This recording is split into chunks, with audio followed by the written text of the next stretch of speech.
when it comes to your mental health, it's important to have the tools and resources to be able to navigate it. I am joined by psychologist Janelle McNeil from True North Counseling and Development, and we're here to talk about imposter syndrome. Yes, we are. We all experience it. Yes. So for those who don't know, what is imposter syndrome? Okay, great.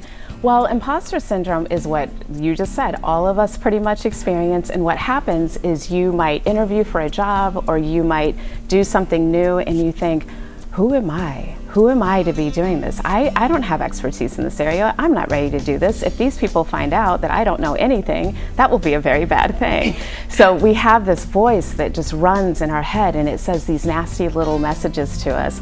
And so part of what I do, I'm a psychologist like you mentioned, and I work with women who are generally high performing entrepreneurs, they're professionals, they're people who are like goal oriented and they have places they want to go.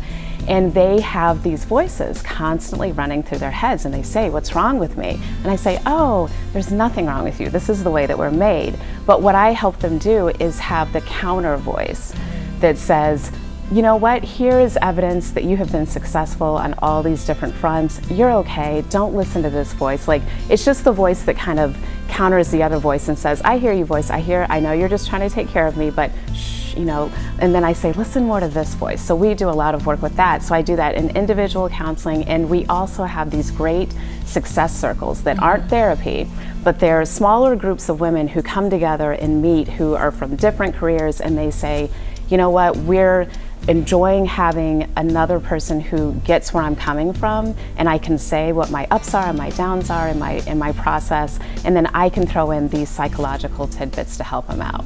Right, because some people might be hesitant when it comes to therapy, and I guess these success circles are a way to kind of talk to like-minded individuals. Exactly. To not listen to that little voice. Now, right. What are some ways outside of the circle that maybe a tool or just a little gem to help you listen to, you know, that counter voice and not the person that says you can't do it? Sure.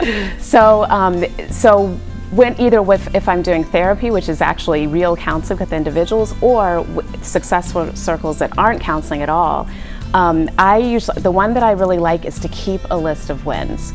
So when you come down to it, just like, oh my gosh, I'm feeling horrible about myself, I'm like, whip out that list of wins, and then you can see, oh, I did this, I learned how to read, I learned how to ride a tricycle.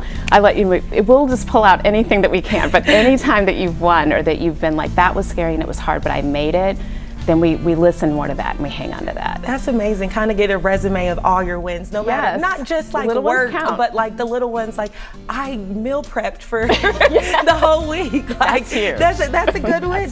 Now, if people want more information or want to join the success circles, where do they go?